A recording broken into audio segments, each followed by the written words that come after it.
One of the most unexpected and hottest teams right now in the NBA is the Houston Rockets.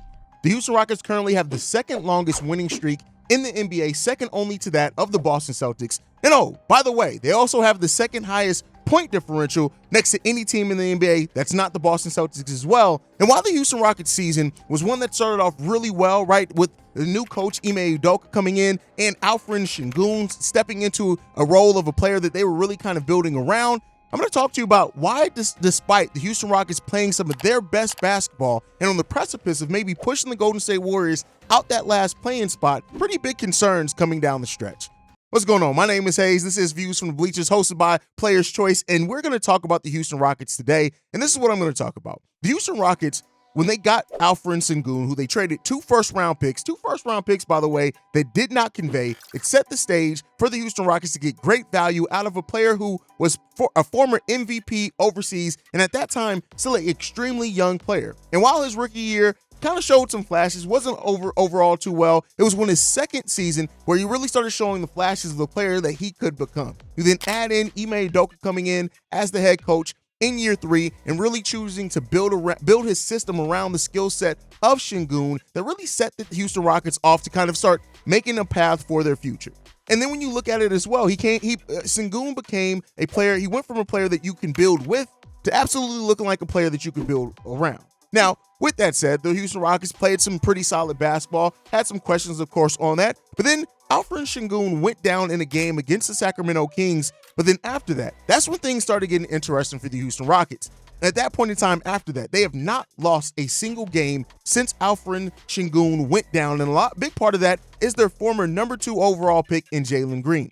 Jaylen Green went from having one of the worst on-off court numbers of anybody in the league to being one of the best players with that. He's now kind of been unlocked, being the number 1 option again. He's averaging 29 points per game, 5th best in the NBA over that stretch of time. He's also shooting the ball 53% from the field and 45% from three-point range.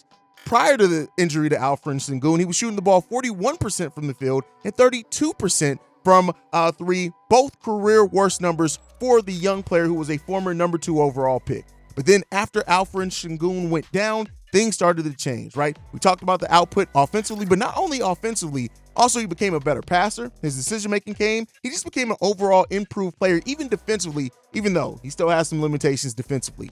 The Houston Rockets right now have the second best net rating since Alfred Sengun went down. Again, second only to the Boston Celtics. So when you look at it, why are the Houston Rockets playing better? In no way am I saying that the Houston Rockets are a better team because Alfred Sengun went down. Not saying that at all. The Rockets are playing with a faster pace, the third highest pace in the league since Sengun went down with injury. They also are moving the ball around, averaging a lot more assists, just spreading the ball around, and they're third in pace overall in the NBA. That's coming from being bottom 5 in pace and assists prior to the Alfred Sengun's injury. They're still not the best defensively, even though their perimeter defense has really improved drastically over that time, while their post defense has not been as good.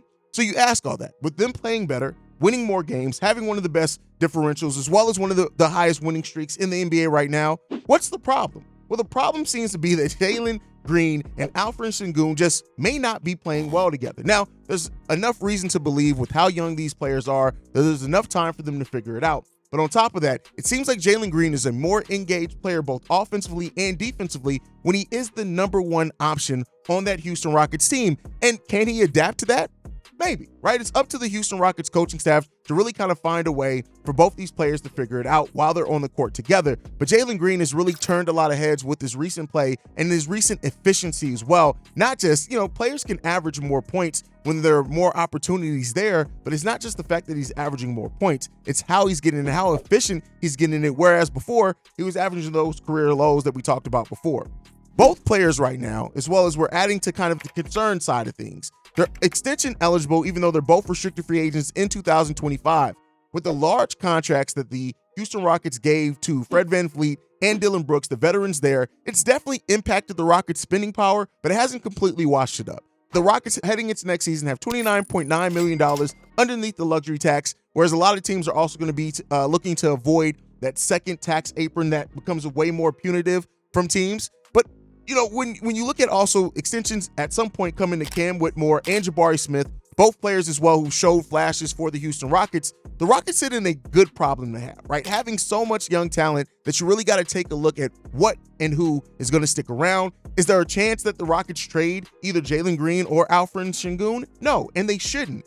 Right now, it's headed to the place where Ime Udoka, over this last set of games, when Sengun does come back, because he is projected to come back before the end of the season, he's going to have to figure out a way to balance out this roster, the minutes, the touches, everything, to keep both Jaylen Green as engaged as what he has been over this time since Sengun went down, while also incorporating Alperen Sengun, the player that you came into the season really in a lot of ways building your system around. It's a good problem to have, right? I know I kind of set this off with saying that it was a problem. It's a great problem to have, and a lot of teams in the NBA would love to be here right now where they have two young players, both players that they drafted in the same draft at that, really developing and growing in the same season and really upping your ceiling right now. Now, while the Houston Rockets are also contending and fighting for that last play-in spot in the Western Conference, and it's something that's definitely attainable for the Houston Rockets when you look at how things are shaking out right now. The Golden State Warriors are 4-6 in their last 10, currently on a 2-game losing streak, whereas the Houston Rockets are 9-1 in their last 10 and on that 8-game winning streak that we've talked about before.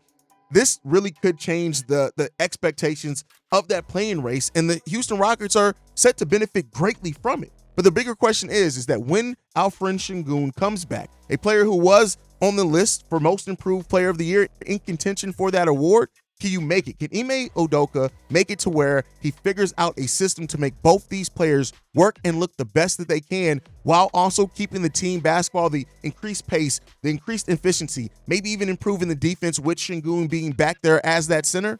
That's a question that Ime Udoka has to ask themselves, but it's a place that the Houston Rockets probably love finding themselves in when they have potentially an embarrassment of riches coming down with the other young players that they're developing in those deals to those two veterans I mentioned before, in Fred VanVleet and also Dillon Brooks. They definitely have helped this team and helped this team grow in the way that you definitely want to see it grow, but will it continue? That's the biggest questions here now left for the Houston Rockets, is how to figure that out while not losing your footing and your placing in your rise now, in your rush to try to make a play-in spot and then see what you have to fight for. The Houston Rockets are playing with house money, and that house money right now they're cashing out in. But will they continue to do so? Let me know your guys' thoughts down below. Again, I'm Haize. This is Player's Choice. This is called Views from the Bleachers. Make sure you guys hit that subscribe button, and I'll see you guys next time I do a video. Maybe tomorrow. Peace, y'all.